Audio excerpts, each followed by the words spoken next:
La raison est une caractéristique que Dieu a créée dans l'être humain par laquelle il distingue le vrai du faux. La raison témoigne de la véracité de l'islam, la seule religion conforme à la raison saine. L'existence de l'univers est une preuve de l'existence de Dieu, parce qu'il n'est pas valable selon la raison qu'un acte quelconque existe sans son auteur. De même, il n'est pas valable qu'un coup existe sans qui ait frappé, ni l'existence d'un texte et d'une écriture sans qui ait composé et écrit, ou une construction sans son constructeur. Alors, à plus forte raison, il n'est pas valable que cet univers existe sans créateur. Le monde change d'un état à un autre. Tantôt le vent souffle, tantôt il ne souffle pas. Tantôt il est chaud, tantôt il est froid. Une plante pousse, une autre se fane. Le soleil se lève à l'est et se couche à l'ouest. À la mi-journée, le soleil est blanc et à la fin de la journée, il est jaune. Ainsi, tous ces changements indiquent que ces choses sont entrées en existence et qu'elles sont créées. Chacun de nous sait à un moment donné dans le passé qu'il n'existait pas, puis qu'il a existé. Et tout ce qui est ainsi a nécessairement besoin de qui l'a fait exister après qu'il n'existait pas.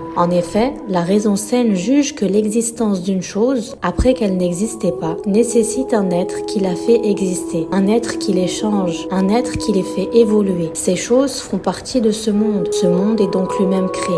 Il est entré en existence. Il a eu donc besoin de qui l'a créé. Il a été rapporté que des athées sont partis voir l'imam Abu Hanifa dans le but de le tuer, car il dévoilait leur hérésie et il ne cessait de répliquer à leurs égarements. Il leur a dit: répondez à cette question puis faites ce que vous voudrez. Que diriez-vous si un homme vous disait: j'ai vu un bateau tout chargé de marchandises pris dans une tempête qui l'entourait de vagues et de vents de toutes parts. Mais ce bateau continuait son chemin tout droit, sans qu'aucun capitaine ni aucun équipage ne le dirige. Est-ce que la raison accepte cela? Ils lui répondirent: non, c'est quelque chose que la raison n'accepte pas. Alors Abu Hanifa leur a dit: Dieu est exempt de toute imperfection. Si la raison n'accepte pas qu'un bateau navigue sans équipage ni capitaine pour le diriger, alors comment la raison accepterait que ce monde existe, compte tenu de ses états changeants, de ses bouleversements de situation et de la multitude de ses composants? Sans créateur, sans un être qui les préserve, ils se retrouvèrent tous à pleurer et à lui dire: tu as dit vrai.